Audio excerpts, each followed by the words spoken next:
ਆ ਮੇਰੀ ਕੌਮ ਕਿਹੜੀ ਸ਼ੈ ਜਿਹੜੀ ਘਰ ਤੁਹਾਨੂੰ ਟਿਕਣ ਨਹੀਂ ਦਿੰਦੀ।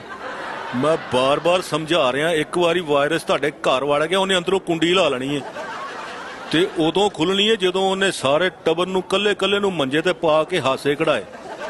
ਪਤਾ ਨਹੀਂ ਕਿਉਂ ਇਸ ਕੌਮ ਨੂੰ ਨਾ ਕੋਈ ਡਰ ਆ, ਨਾ ਕੋਈ ਫਿਕਰ ਆ, ਨਾ ਪਰੇਸ਼ਾਨੀ ਆ। ਹਿੱਲੇ ਹੋਏ ਲੱਗਦੇ ਆ ਮੈਨੂੰ। ਤੁਹਾਨੂੰ ਵੀ ਵਾਇਰਸ ਕੋਲ ਡਰ ਲੱਗਦਾ? ਨਹੀਂ, ਮੈਂ 2 ਅਟੈਚੀ ਕੇਸ ਕਰੋਨਾ ਦੇ ਹਰ ਟਾਈਮ ਨਾਲ ਰੱਖਦਾ ਹੁੰਨਾ। ਓਏ ਮੈਨੂੰ ਡਰ ਹੈਗਾ ਤੇ ਮੈਂ ਤੁਹਾਡੇ ਸੁੱਤੇ ਹੋਏ ਡਰ ਨੂੰ ਜਗਾ ਰਿਹਾ ਵਾਂ। ਤੁਸੀਂ ਯਕੀਨ ਨਹੀਂ ਕਰਨਾ, ਜਦੋਂ ਪਹਿਲੀ ਵਾਰੀ ਮੈਂ ਵਾਇਰਸ ਦੀ ਖਬਰ ਸੁਣੀ 2 ਦਿਨ ਮੇਰੇ ਮੂੰਹ 'ਚੋਂ ਆਵਾਜ਼ ਨਹੀਂ ਨਿਕਲੀ। ਉਹ ਤੇ ਫਿਰ ਬਾਜੀ ਫਿਰਦੌਸ ਨੇ ਤੁਹਾਡਾ ਤਰਜਮਾ ਕੀਤਾ ਹੋਣਾ। ਆਹੋ, ਲੇਕਿਨ ਮੈਂ ਕੁਝ ਕਰਦਾ ਸੀ, ਇਹ ਕੁਝ ਹੋਰ ਦੱਸਦੀ ਸੀ। ਮੈਂ ਬਾਰ-ਬਾਰ ਕਹਿ ਰਿਹਾ ਕਿ ਸਾਰੀ ਆਵਾਮ ਆਪਣੇ ਆਪਣੇ ਘਰ 'ਚ ਰਵੇ। ਮੈਂ ਤੇ ਲੂਡੋ ਤੋਂ ਟੈਕਸ ਵੀ ਹਟਾ ਦਿੱਤਾ।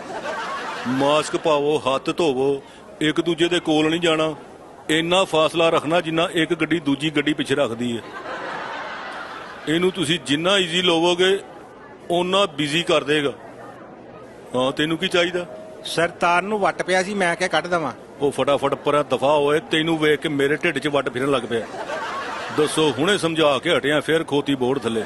ਮੈਂ ਫਿਰ ਕਹਿ ਰਿਹਾ, ਇਸ ਵਾਇਰਸ ਤੋਂ ਬਚਣਾ ਤੇ ਸਿਰਫ ਤੁਸੀਂ ਆਪ ਬਚਣਾ। ਮਤਾ ਇਹ ਸੋਚੋ ਕਿ ਇਮਰਾਨ ਖਾਨ ਕੋਲ ਕੋਈ ਗਿੱਦੜ ਸਿੰਘੀ ਹੈ।